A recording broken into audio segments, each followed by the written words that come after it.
there's a fixed mindset of, well, it can't be that bad. Mm-hmm. And then I think particularly amongst, the intelligentsia, the educated, elite, they were just indoctrinated and brainwashed and demoralized. And demoralization is an interesting word. People don't realize that it means that you've lost the ability to reason. You've lost the ability to take in new information and question previous assumptions and reformulate your strategies and your tactics and your life to fit new information. During COVID, I remember thinking, we are no longer the land of the free, nor are we the home of the brave. And even now, as you know from recent podcast episodes where Elliott was basically giving me therapy, as a COVID dissident, I am still trying to get my bearings and still trying to understand what happened and what's continuing to happen that we may not even be aware of if we're not starting to wake up to where our freedoms have been infringed upon, not just with health freedom and medical freedom, but in many factions that, again, may or may not be on our radar. So when I came across the book by Dr. Leland Stillman called Dying to Be Free, How America's Ruling Class is Killing and Bankrupting Americans and What to Do About It, I devoured the book, shared it with Elliott, we shared it with Tim, and we invited Dr. Leland to come onto the program to talk about these other elements of society, of powers that be that we aren't always aware of, but are absolutely operating at work and infringing upon our rights as citizens, as Americans. Certainly, we have the Constitution and the Bill of Rights, and these rights are being taken away from us in the name of public safety and keeping us safe from ourselves and from each other. So this interview connects a lot of disparate dots that when we think about they want this from us, they're taking this from us, who are we actually talking about? And Dr. Stillman gets into that and gets into a lot of other content that I know I found very empowering. And that's why we wanted to bring him on to share this word of encouragement with you. Again, his book is called Dying to Be Free, and I highly recommend it. It covers a ton of ground, but it's very accessible. You can read it and get the gist of it. It's, like I said, super full of substantive material that I believe is critical and important if we're really going to understand the times we're living in. But it's a read that we can all digest, even if we don't feel ourselves to be experts in these particular areas. Before we get to the interview, let me tell you a little bit more about Dr. Stillman. Dr. Stillman was born in New York City and grew up in Richmond, Virginia. He graduated with a degree in environmental health from Connecticut College and earned his medical degree from the University of Virginia. He trained in internal medicine at Maine Medical Center, and during his training, he published papers in immunology with Dr. Thomas Platts Mills and Dr. Larry Borish, who were his faculty mentors at the University of Virginia. He has worked in over a dozen hospitals and clinics as a traveling doctor. He spent the early part of COVID-19 working in a rural hospital and later on went viral for speaking out against the lockdown and mandate measures. He has had videos delisted from YouTube and has been featured on frequently censored conservative news sites, including LifeSite News, The Epoch Times, and ZeroHedge.com. He now practices integrative medicine in Orlando, Florida. You know, if you've been censored and canceled, you're my kind of guy. So our interview with Dr. Leland Stillman right after this. We are thrilled to announce our partnership with Authentics Athletic Apparel, spelled with 2 X's at the end because it's our XX chromosomes that make us female. And contrary to current belief, no amount of hormones, no number of surgeries can change that. And no female athlete should have to compete against men. But at the moment, this is exactly what's happening in both amateur and professional sports. It's not fair, nor is it safe. Wearing Authentics lets us take a stand to support and protect female athletes. And I don't think it's hyperbolic to say it. We're protecting the future of womanhood. Authentics gives 10% of all sales to the Independent Women's Forum, the nonprofit which fights for women's causes, including our right to our own spaces and our right to compete against other women and only other women. Check out Authentics.com and use promo code LOVELIFE for 10% off your purchase. That's Authentics.com, AUTHENTIXX.com, and use promo code LOVELIFE, all one word, for 10% off your purchase. Dr. Stillman, welcome to the program. Thank you for having me. It's a pleasure to be here. It is my great honor to have you. I read your book, Dying to Be Free, How America's Ruling Class is Killing and Bankrupting Americans and What to Do About It. Heavy title. This is not light, and yet it is an enormous topic that for someone like me and our community knows that I'm a psychologist who's always been skeptical of pharma.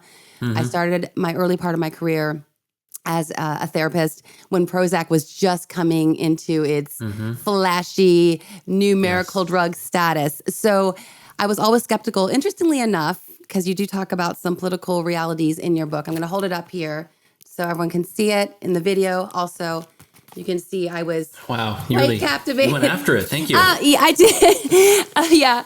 So my Democrat father, by the way, was the one who told me that big pharma and big medicine were always, quote unquote, in bed together and to be skeptical of such things. Although now it seems like those on the other side of the aisle are the ones who are more lacking trust of these entities. But back to your book, I heard you interviewed by Dr. Joseph Mercola, who is, I think, a pioneer in the field of really questioning and challenging. His story, similar to yours, that he started in a more conventional medicine path as a doctor, a physician, and then started to question the entire structure of the relationship between pharma, medicine, physicians, insurance even, which you get into in your book as well. But back to your title, Dying to Be Free, it sounds like we're at war. And then I say, yeah, that's actually not hyperbolic whatsoever. Not at all. There's so many different directions I could take. So I guess in the beginning of this conversation, why don't you explain to the listener, because for me, having followed Dr. Mercola and like-minded individuals for quite a while, a lot of what you shared was not novel, yet you connected the dots in a way that I thought was very elucidating and illuminating. And also I want to remind that for a heavy topic like this that is enormous, you really made it accessible. So you can see it could be 800 pages. It's not. It's a very digestible read, especially for someone who's maybe newer to some of these themes. That's great. Thank you very much.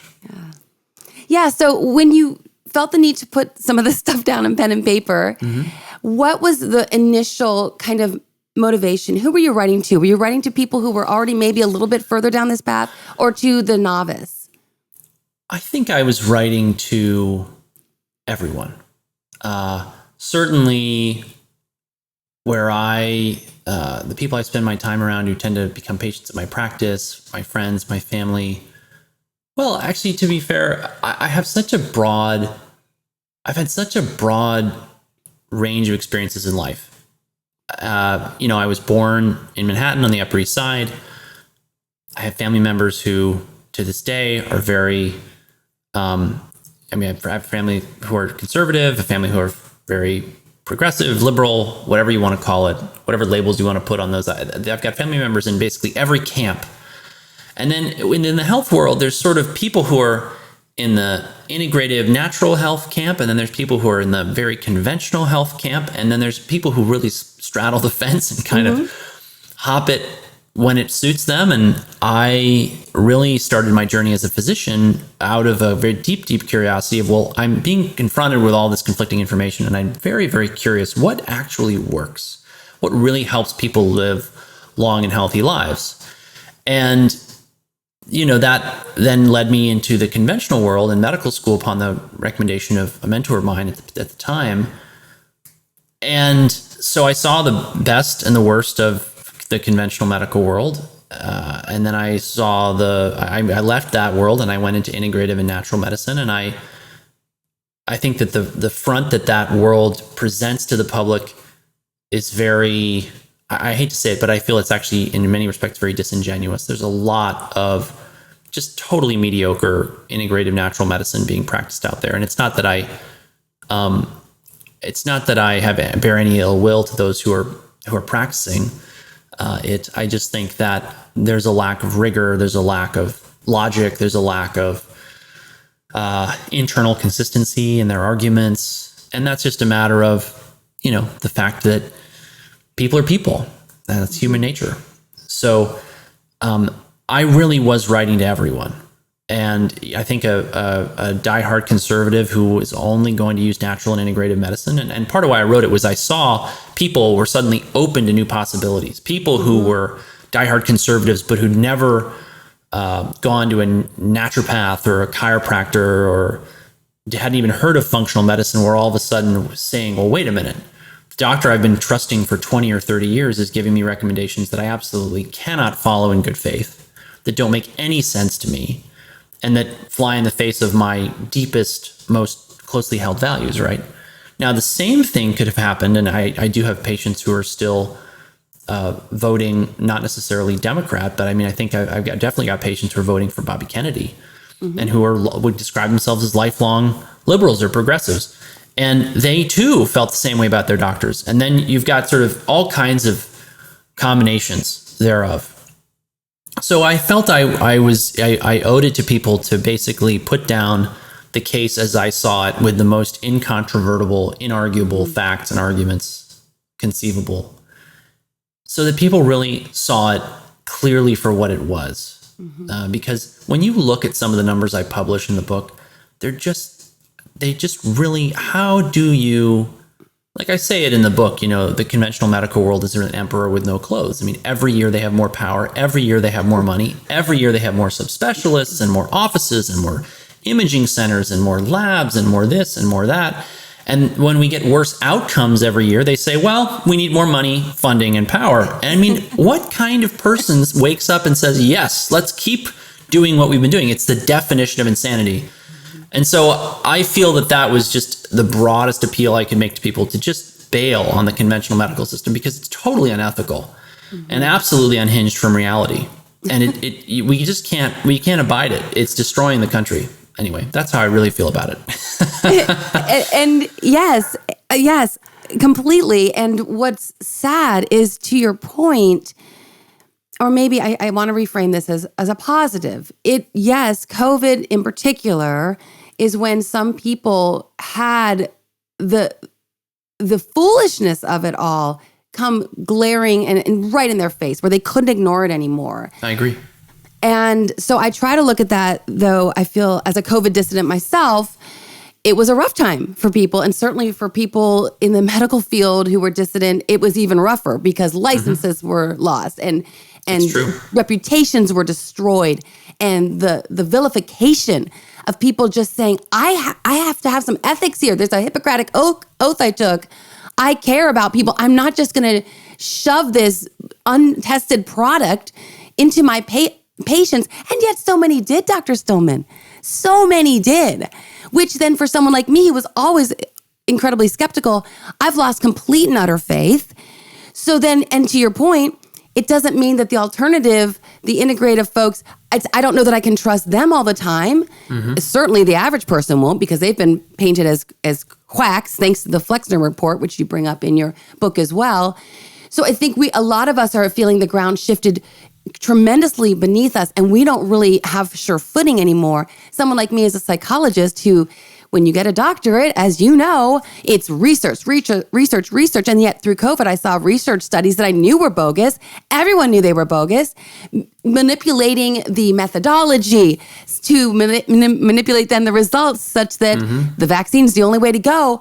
So even someone like me I wouldn't even do my podcast without referring to a couple studies in the early days. And now I'm like, I don't even know what research to trust anymore. So we're in a very precarious place and not sure who to trust. So your work, to me, because you align with other folks who I've developed trust in, it's really important to me, which is why I wanted to invite you on the program. Thank you. As you know, we've been partnering with the Wellness Company for several months now. And personally, as someone who sadly no longer trusts the vast majority of medical professionals, I am so happy to be able to share the Wellness Company's array of products with the Love and Life community. Dan and I just purchased the Wellness Company's medical emergency kit, which includes vital medications with proven safety profiles like ivermectin, amoxicillin, and Z-Pak. The kit also includes a comprehensive guidebook researched and written by the company's chief medical board, including esteemed doctors who stood up to COVID tyranny, by the way, which is exactly why they've earned our trust. Dr. Peter Mercola, Dr. Harvey Risch, Dr. Drew Pinsky, and Dr. Paul Alexander, just to name a few. Head over to twc.health/lovelife and enter promo code LOVELIFE, all one word, for 15% off your order. That's twc.health/lovelife and promo code LOVELIFE for 15% off your order. We can take charge of our health, and the Wellness Company is here to help us do it. It's often interesting, too. You brought up two things I wanted to bring up. The rigor of studies that we've talked about a moment ago, or the rigor of the practice of different alternative, anything that's not allopathic. I don't know what we want to call them, because you're right. It's a big, swampy mess over there in some cases as well. But the interesting part, too, is the conservative versus liberal, which I'm still baffled by this, that growing up as a Gen X kid, it was always the woo-woo folks who wanted their wheatgrass shots and their granola and keep pharma out of. Yes. I know. Do you have any light to shed on that? Because I kept waiting for my hippie folks, my way left people, to be like, pharma, get out of my body, and no mandates. And yet they were in lockstep with the expectations of this administration. Well, that was quite remarkable, wasn't it? I mean, the same people who are shrieking about, GMO foods are suddenly saying, let's try this thing that we just came up with 6 months ago and let's inject it into our bodies past all of our potential defense mechanisms. Quite a leap intellectually, I think. How did that happen? It really just comes down to human nature. People are very manipulable. I remember not long ago, do you know Ben Greenfield? Do you know who he is? That's ringing a bell, but no. Ben Greenfield's a Christian biohacker podcaster. He's got a big health and wellness podcast. And I texted him about something concerning a mutual friend. And he quoted the Bible to me. He said, the heart of man is evil beyond all imagining. And when I was a kid, I thought that was the kind of uber negative Judeo-Christian whatever, because I think that's a statement actually from the Old Testament. So it's not wrong to say it's Judeo-Christian because it's shared. Right. But I also think it's in Matthew. I don't remember. I'm not great on my scriptural. I'm not quite chapter and verse yet. But people are manipulable, and they have this conceit that they're objective and that they're capable of reason and rational thought. But the more you study their behavior, the less true that is. And if anything's proven this, it's the field of marketing, psychology, influence. You read the work of guys like Robert Cialdini. You read the work of guys like Amos Tversky, Richard Kahneman. I think it's Richard Thomas Kahneman. I don't remember. They wrote this book called Thinking Fast and Slow. You get into all these books on influence and manipulation and psychology. There's so many good books on this from the pharma world or the in medical world, like White Coat, Black Hat. It's a great one. Side Effects Death. It's another really good one. And that's not even in addition to the whistleblower ones, and then there's people like Marcia Angel, former editor of the British Medical Journal. No, she was the former editor of New England Journal of Medicine. And then I think it's Richard Smith wrote The Trouble with Medical Journals. He's the former editor of the BMJ. So people have explained how people can be brainwashed. And it's just that. That's all there is to it.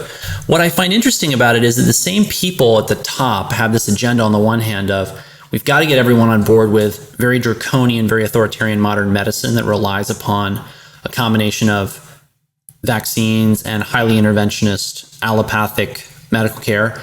And we've got to get them on board with regenerative agriculture that is sustainable and that reduces our carbon footprint. And I think that that last statement is where the environmentalist movement really got hijacked by the Malthusian crowd who really look at human life on earth as being fundamentally unsustainable in the way that people consume, the way they build, the way they live. I actually don't disagree with that premise. I think that, and I wrote about this as long ago as college. My honors thesis was the public health effects of factory farming. But as I did the research for that thesis, what I concluded was that the government was creating the economic conditions for factory farms, which are unsustainable, bad for the environment, bad for public health, bad for human nutrition, and even bad for the economy. I mean, there's nothing good about factory farming in the final analysis. The only way that it survives is the government creates economic conditions that destroy every other model, short of basically a miraculous inspired individuals who buck that trend, guys like Joel Salatin. I'm going to be speaking at his farm in 2 weeks. You know, Joel Salatin has, while other farmers have resorted to these increasingly industrialized methods to raise food, which has compromised the quality, the nutritional value, and I think outright the safety of our food supply, let alone our, you know, I frankly, like our national security, our food security as a nation. Guys like Joel have said, no, I'm going to do it the right way. But the only way he's been able to do that, in my opinion, is that he's really gotten loud and said, we've got to pay more for really high quality food. Otherwise, we're all going to wind up basically in poverty working on factory farms that we don't even like, and the food from which doesn't even taste good. Mm-hmm. So people hear that and it resonates with them. But, you know, good to go back to that allusion to scripture. I really noticed during COVID very powerfully that the people who resisted the narrative and who were devoted to the integrity of their bodies and who also recognized this need for sustainable, regenerative permaculture, agriculture, however you want to call it, they actually wound up being the same people who resisted these mandates and the tyranny and the authoritarianism that came down the line. And it was a lot of churches, it was a lot of people of faith, you know, and that was really struck me because, you know, I didn't see anybody else really put up a serious fight. The Buddhists did not put up a fight. The Hindus did not put up a fight. The Taoists did not put up a fight. The Confucianists did not put up a fight. I don't know about the Muslims because I'm not in any of their local communities. I don't have any contact with them, essentially. Maybe they did. You know, who put up a fight? It was all churches and people who are Christian and recognize that the way the country's going, along the lines of what I wrote in Dying to Be Free, it's headed for catastrophe. So it's interesting. I interviewed a psychiatric nurse recently who started as a psychiatric nurse would, very pro-pharma, working in inpatient with schizophrenic individual. I mean, the most difficult cases of mental illness. And through that process became aware that, wait a minute, we're medicating these individuals to the point that they're zombies. This is not helpful. This is not loving. This is not care that I trained to care for these folks. Through that, then hits COVID, gets fired, of course, because he won't take the jab and so forth. And now he said exactly to your point, Dr. Stillman, he said he would go protest at hospitals and to just try to support the other folks who were trying not to get fired after, of course, heroes to zeros. They were there in the front lines when people didn't know what this thing was. Mm-hmm. And now they're all fired, even though they would have immunity, of course. But anyway, he said it was so interesting. He's like, it's all these homeschool mamas. It's all these people of deep faith. He didn't expect that. I don't know what his faith journey is, but we're going to have him back on to talk about it because he's like, it really caused me to question my own values. And what was it about a deep connection to God that allowed people to have the backbone to remain dissident in this very totalitarian and authoritarian moment. And it's interesting you just mentioned that as well. Oh yeah, and it definitely, you know, I grew up going to an Episcopalian church that now is very progressive, and I never connected with the message that I got from church to the point that I asked my parents, "Can we please stop going to church? This seems like a complete waste of time."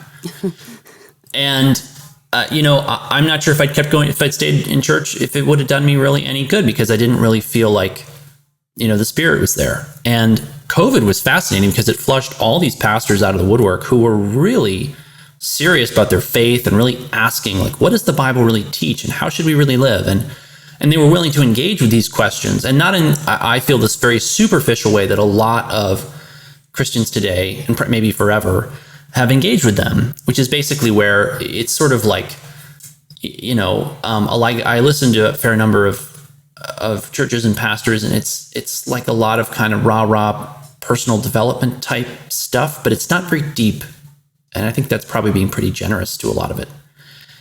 And it's also not being tough, like, because really, I don't think there shouldn't be any expectation of being a Christian being easy. Like, if it's as easy as just going to church every Sunday, I don't think you're really getting the message or living and walking with Jesus. So when I started to meet these pastors, guys like Rob McCoy, who put everything on the line to say no, they really inspired me, and they really made me think, and they really made me go back and read my Bible and ask harder questions and start going to church myself every Sunday. And it's been really transformational for me. And I don't think it's a coincidence that this connection to God, this connection to faith, this seriousness about one's faith is coincidental. It all fits with everything that the Bible teaches us about how nations rise and fall, and everything that's going on today and that I read about in Dying to Be Free, it rhymes perfectly with any of the Old Testament prophets. Yeah. And it's not like that phenomenon is unique to the nation of Israel. It rhymes with the fall of Rome. It rhymes with the fall of the British Empire. Every other empire. It all looks, smells, sounds, tastes. It is the same story happening over and over again. And so, that's been very, very powerful for me. And to the point I also want to make, which I think you're speaking to as well, and you certainly touch on it in the book, really what we're looking at here, the quibbling between right and left is such a distraction. We all need to come together and see who's really coming for us. And it is, as you say, the ruling class, the donor class. I don't understand how these things work. You explain a lot of it in your book, which is, like I said, so clarifying. But it does seem that there is, whether it's an intentional or an unintended consequence of these culture wars and so forth, and then having us divided in COVID, instead of us coming together as a people, we were split. And my question is, do you see that as I'm beginning to see it? And I'm curious if you have anything more to offer, that really, when we get caught up in the left and the right and the bickering amongst ourselves, that we're really not coming together and looking to the powers that have the sway and the ability. It's a divide and conquer strategy.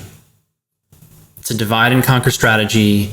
It's distract them, inebriate them, disempower them, mesmerize them. And I don't like to say it, but the way I see things going, there are people who are awake and aware of what's going on, and it's a minority of the public. A lot of them, I think, don't realize how bad things really are and how set up for failure the system really is. And, it's where it's headed towards, I think, pretty clearly, is population collapse. Because, when things reach a certain point, there's it's called the tipping point, right? That things suddenly then start to really unravel quickly. Everyone's experienced this in some aspect of their life. Things were not going so great, and then they were, we kind of hit a few bumps or a little turbulence, and then all of a sudden, it's just things are in free fall. Mm-hmm. Things are really unraveling, and everywhere I look, there's signs of that in society, which is a big part of why we're so focused in what I do at my medical practice, in getting people the tools and the tactics and the strategies and the knowledge to, deal with just a total collapse of particularly the healthcare system, because that's what I know. I've seen an explosion of interest in disaster preparedness, gardening, homesteading, self-reliance. All of that is driven by this, right? But what we're really in the best position to do, my team and I, as we focus on health, is making people as resilient as possible, so that they need as little medical care as possible, and so that when they do have acute, significant illnesses, they are not picking the wrong strategies. that just got fed to them by digital marketers who just want to sell supplements and products, which is what I sadly think is most of what the integrative health info space is all about. And I have a lot of friends in that space. I'm not trying to, I don't mean them any ill will. I see a lot of consumers, that people who come into my office and into our practice and that we coach, their mind has been totally hijacked by what we call shiny objects, supplements, lab tests, biohacks. And the true roots of good health are much more fundamental than any of that. And yes, there's a place for all of that, which is why we have a medical practice in the first place. If there weren't a place for that, we wouldn't have that. Mm-hmm. But you have to start with what we call the fundamentals. And that's the same sort of theme here, which is that people are being convinced to argue and quibble about things that are not fundamental to health and society. And they're also being brainwashed into believing that things that are fundamental are not fundamental. Autonomy in one's body is fundamental. Autonomy in one's medical care is fundamental to a functional, stable society. Having medical care that people feel comfortable accessing for emergency surgeries, emergency illnesses is critical for a well-functioning society. And when you disenfranchise a double-digit proportion of the population who's all of a sudden afraid to go to the hospital, afraid to go to the doctor, doesn't feel comfortable being honest with these people, you've created a massive problem.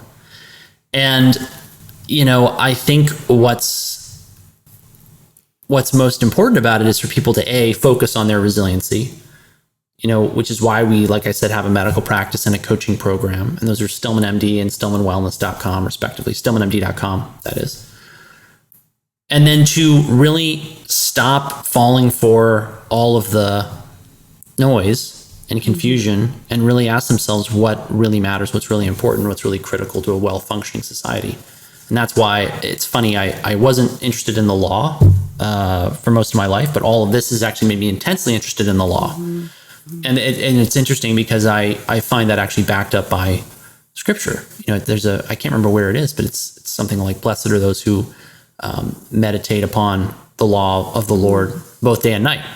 And with what we do in the medical practice, that is very much what we're trying to get to the heart of, which is, how does God really want us to live? How do we live a healthy, well life to be as resilient and robust as possible? I love my favorite verse, and the verse that I really consider the sort of the guiding light of the practice is John 10:10, which is, and a lot of people quote this scripture, the thief cometh not for to kill and steal and to destroy, but I am come that they might have life and have it more abundantly. So that right there is, in a nutshell, what we want to do. We want to help people have life more abundantly. And that's what they're trying to distract people from. They're trying to get them totally embroiled in partisanship over things that don't matter.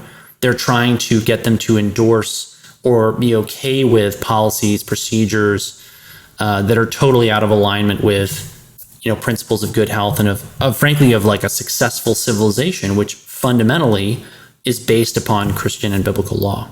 Okay, I think I'm going to get off my soapbox now. No, I asked you to get on your soapbox. I appreciate it.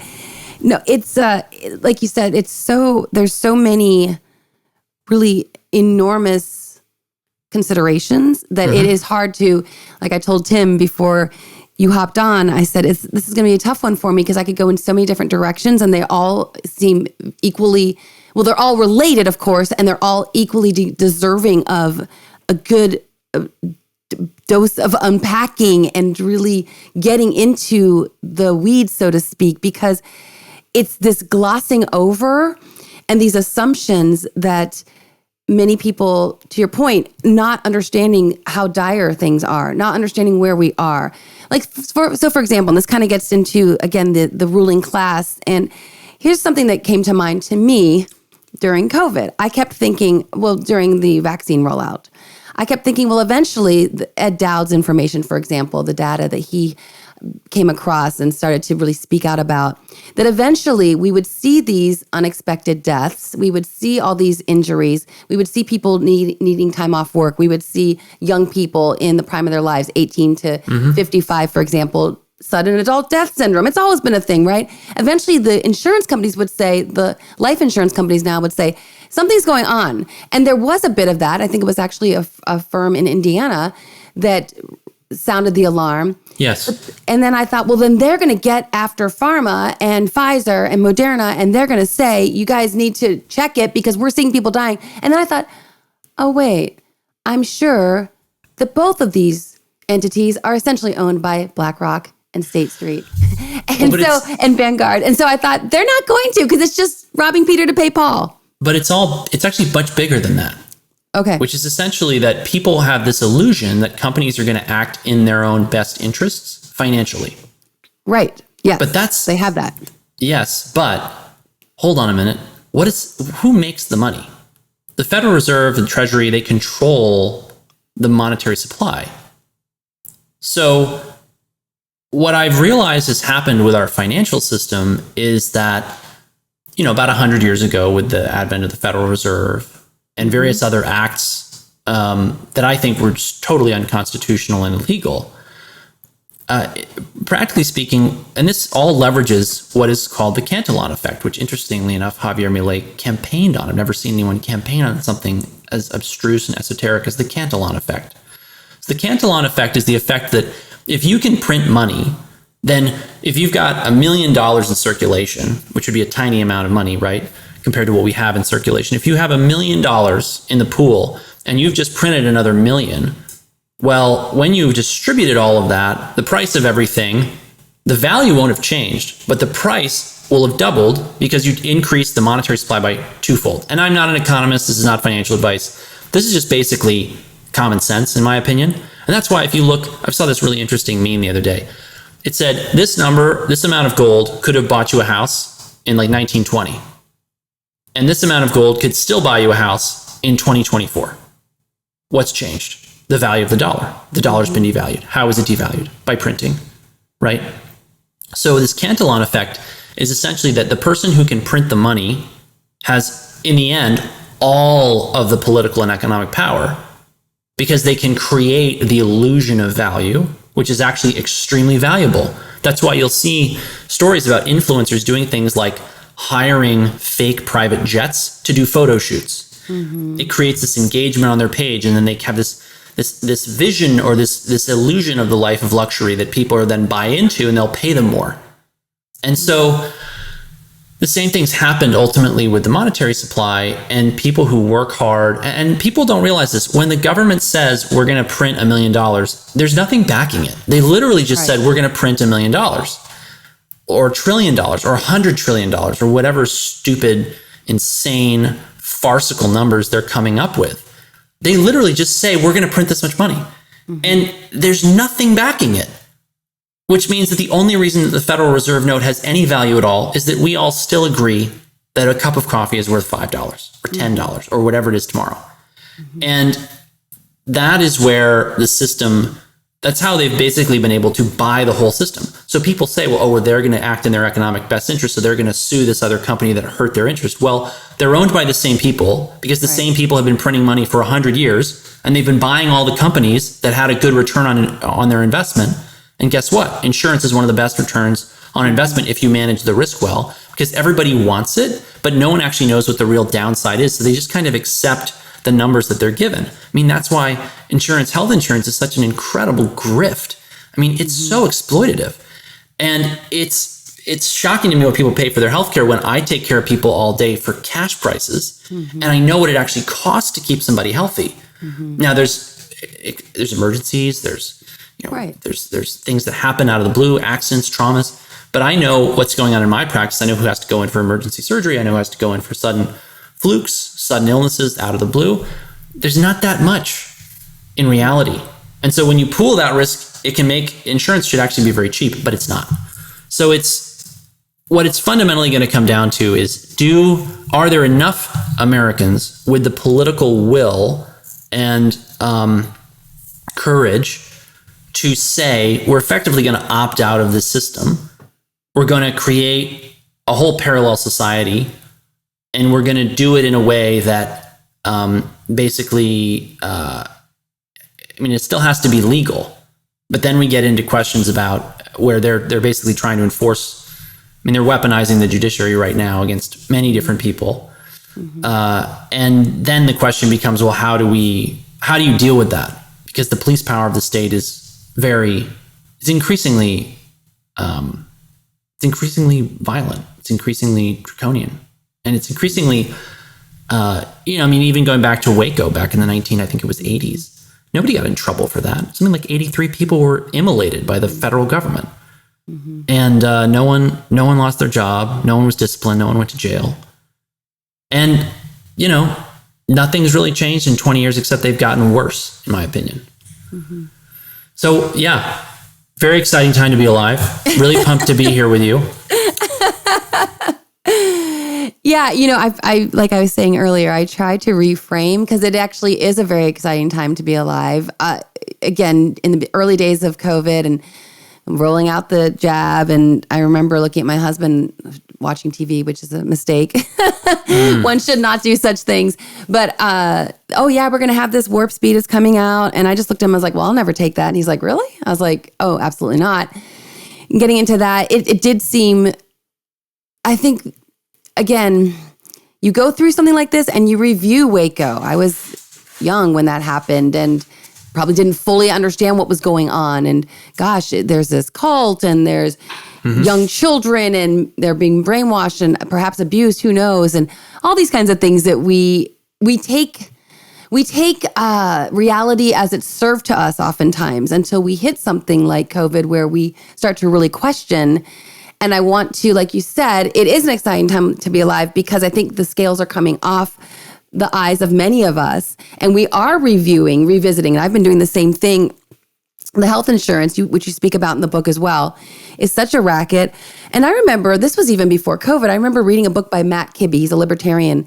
And I thought, how did health insurance become a thing anyway? Why don't you just price services such that people can afford it? Well, Absolutely. It was back during FDR era where they put price caps on salaries, and correct me if I don't have this history correct, but and then the benefit package came to be a way for employers to increase the compensation they could give their employees to skirt around this. Yes. And so then it became such a fixture of the system and so overblown such that the hospital charges whatever, the doctor charges whatever, because they know you're not paying for it, your health insurance is. It's such a racket and so unnecessary. And then because healthcare is a business, like any business, they want to have us in there all the time for all these screenings. I just read something, Barbara O'Neill's work, of course, is someone I follow. And I read something that 50 to 60% of mammograms have false positives. And we also know that the mammogram provides radiation. So if you didn't have breast cancer, go for a couple more mammograms and probably you will. I mean, it's just so disconcerting. And yet if I have this conversation with many, many people, they would just look at me, eyes glazing over like, oh, she's gone over the edge now, with no interest in questioning. These entities, they're so trustworthy to some, and they're so completely, we've lost trust here in our camp. So what do you say to your patients or to other folks that you go speak to groups, and how do you field these questions when people look at you like, well, you're telling me to literally distrust pretty much every authority, every expert I have been raised to believe was trustworthy? Yeah. So pretty much everyone who I deal with on a daily basis, whose podcasts I'm on, they're on the same page as I am. And I think that particularly amongst the older generations, particularly the boomers, there's a fixed mindset of, well, it can't be that bad. Mm-hmm. And then I think particularly amongst, the intelligentsia, the educated, elite, they were just indoctrinated and brainwashed and demoralized. And demoralization is an interesting word. People don't realize that it means that you've lost the ability to reason. You've lost the ability to take in new information and question previous assumptions and reformulate your strategies and your tactics and your life to fit new information, And so that process has been sadly completed. The communists like Yuri Bezmenov talked about this after he came over to the United States from Russia after serving in the KGB. He talked about this exact process. He said, this has effectively been accomplished in the United States beyond our wildest expectations. So, basically the writing was on the wall when he was talking about it back in, I don't even know when those recordings that I've seen of him were done, but the 60s, the 70s, it was already accomplished. And then it was just a matter of letting the system that was already, rotting at its deepest levels implode. And I hate to say it, but, based on history, I don't think people in civilizations and communities have a very, very, very bad track record of responding to catastrophe and crisis in a way that allows the majority of the populace to thrive. And that can look as ugly as, genocide, and it can look as ugly as famine, and it can look as sort of, and then a lot of that is just, the heterogeneity of experience with that. There's a great book on this called Collapse by Jared Diamond that I really recommend people look at. Very fascinating book.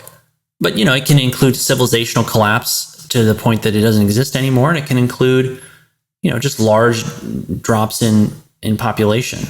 And sadly, I think across these instances, there's only so much you can do, because a lot of these processes get going and they have a momentum that can't really be stopped. Mm-hmm. And you get the phenomenon of such as indoctrination.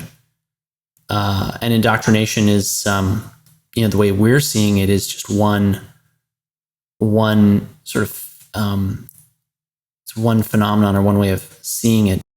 When you look at kind of the landscape, and it is quite dire, like we've been saying, what gives you hope is to try to just get to an individual level, to patient, to say, what can you do to take charge of your health such that you will not need to be a part of this monstrous system that really it's not healthcare, it's sick care.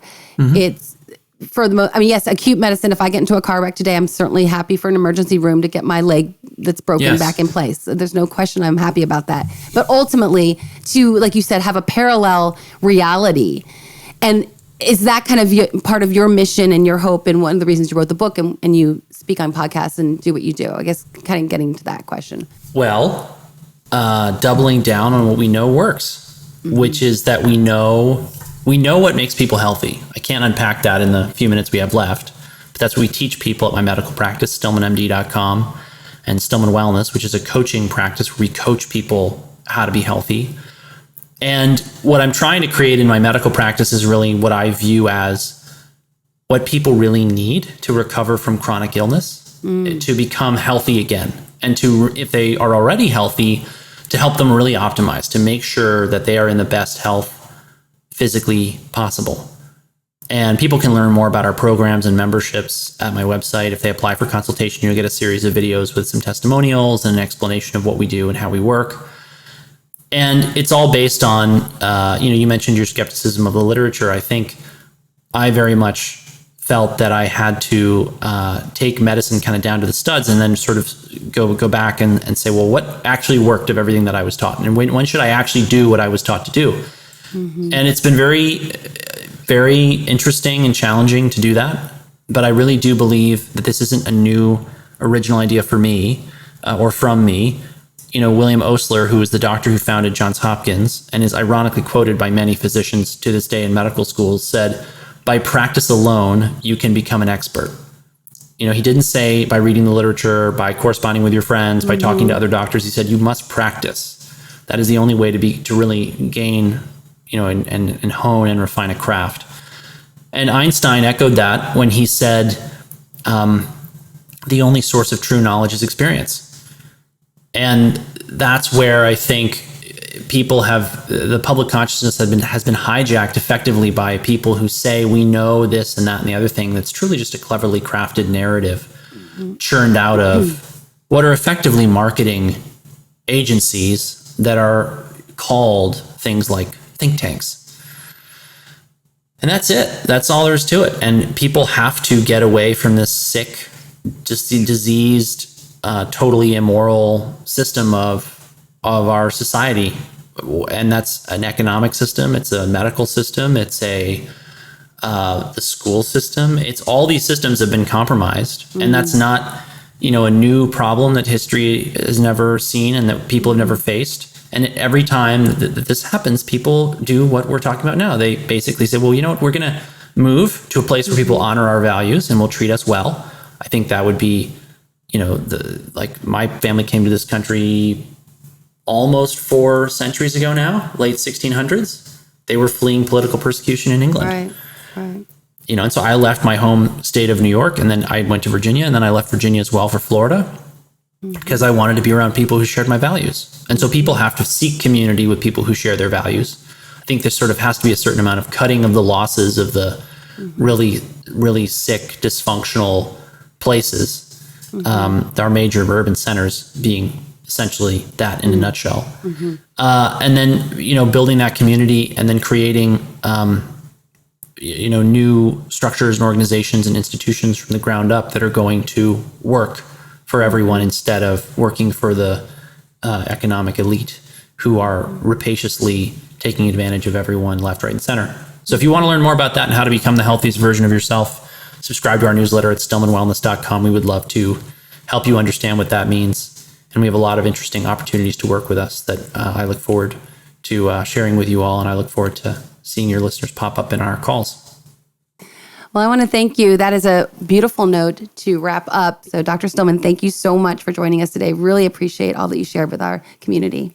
Thank you for having me. It's been a pleasure to be here. Thank you. Thank you, as always, for joining us today and for being a part of the Love and Life community. We will continue to bring you all kinds of content from all walks of life to help us thrive in love and life and to address these 3 core elements of our existence, our mind, our body, and our spirit, which we covered all of those today in this interview with Dr. Stillman.